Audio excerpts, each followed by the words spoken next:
Why are open relationships a thing?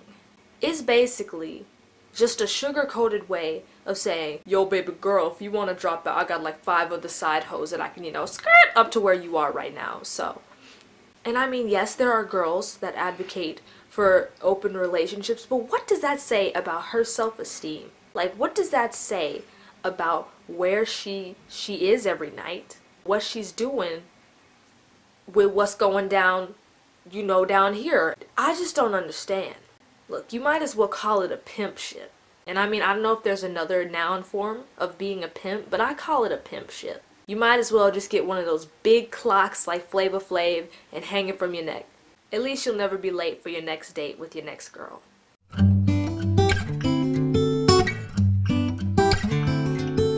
I don't know if this is just because we just got back from winter break, which I think is the longest break that we have during the school year. I'm not sure if that's the reason why I felt like making this video, but if it is, it's a completely valid reason.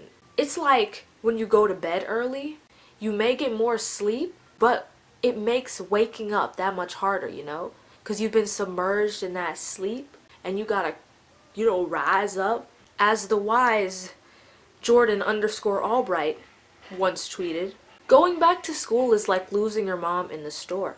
You want to cry, but you don't, because there are too many people around. At school, I'm sure there are things that everyone deals with. Some people deal with the homework problem, little social drama issues. You got your own soap opera going on inside the walls of so-and-so high school. But me, it's just, there are so many little things that come together into this mass of just, no. Like this school year alone, I was sick twice within the same 3 months. Typically, you get like a winter cold or maybe a fall cold, and it's fine because you get one and then you just wait for next year's cold. I had that happen to me twice, and it would have been completely fine if I hadn't gone to school. The kids at school carry some really nasty diseases. Like, you go out in public, you see people with like the little sniffles, You go to school, you got people going like, hacking up like cats and stuff in the middle of the classroom. Unless you like this all the time, there's a very high chance that you're gonna catch some form of that. If you're sick, why are you at school? There are other kids at the school that don't want to take part in that nastiness. Stay home. Coming back to school after this long winter break, people are always complaining about basically the same things. Waking up early, it's hard. Like I said in my last metaphor, it's difficult, and that's definitely a problem, going back, having to socialize, not being able to have the whole day to yourself. These are all problems that all students, face going back to school.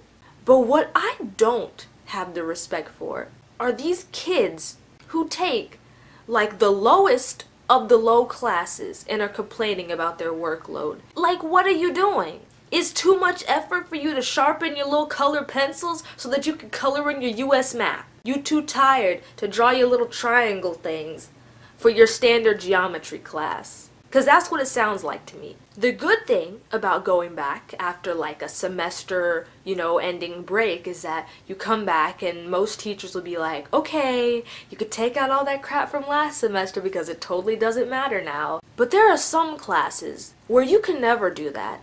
You will have the same notes for the whole year. You will never lose even a piece of a piece of paper. One of those classes on my schedule is French. French is eternal. I'm sure I could say the same for any foreign language, but I don't have personal experience. Verbs, you will always have to conjugate a verb. You will always have to remember that verb tense so you could tell what happened back then with Sharniqua and what's gonna happen, how you're gonna get your man back, all that kind of stuff. You kind of have to cope with it. It's just an extra load in your backpack that's always going to be there.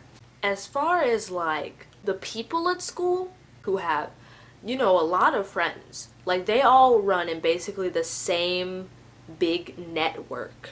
That's the majority. And then there are the minority groups that are like, the normal kids. They're not extremely popular. And then there are the kids that are just there. There are the kids that don't have an actual group, like the stragglers, that you see all the time but you never hear them talk and you never learn what their name is, I have a basic way of keeping track of them, subconsciously. The blank blank with the blank. Before I got contacts, I'm sure a lot of people thought of me as the black girl with the nerd glasses. I see other kids around, like there's the tall jock with the body odor, the depressed girl with the jacked up hair, the ratchet girl with the yard-long weave.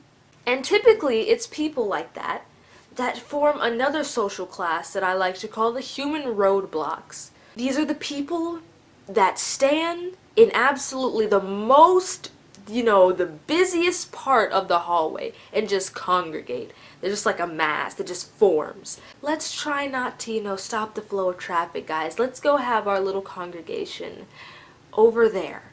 But no, they just form right in the center of the hallway or right in front of the door that I'm trying to get into. You see these things, and I just refer to them as one thing. You don't see these individual people. It's one mass. You see this thing, and you just wanna, but you don't, because you know that most likely if you did anything like that, they would beat your ass. You basically just have to do like a little cookie cutter thing, stay around like the edge, the perimeter of it, but keep a distance between yourself and them, just in case any like debris flies out and hits you. Lastly, Junioritis does exist. I don't care what you think. It's just another school year. Senioritis, now that's something that's real, because seniors, they have a right to be tired and blah.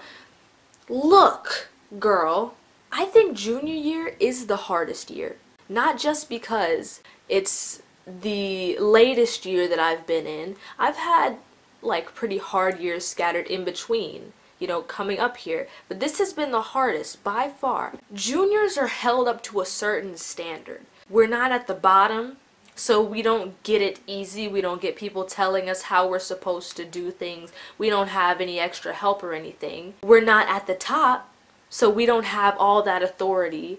And we don't get all the perks of being like at the top.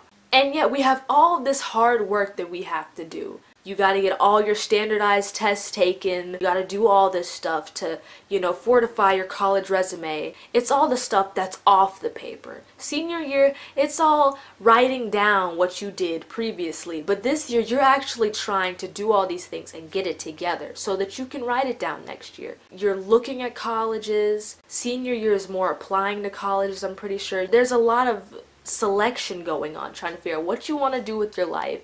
Because you should have it locked down before senior year. Like, say what you want, but being a junior is extremely hard. Somebody take my temperature.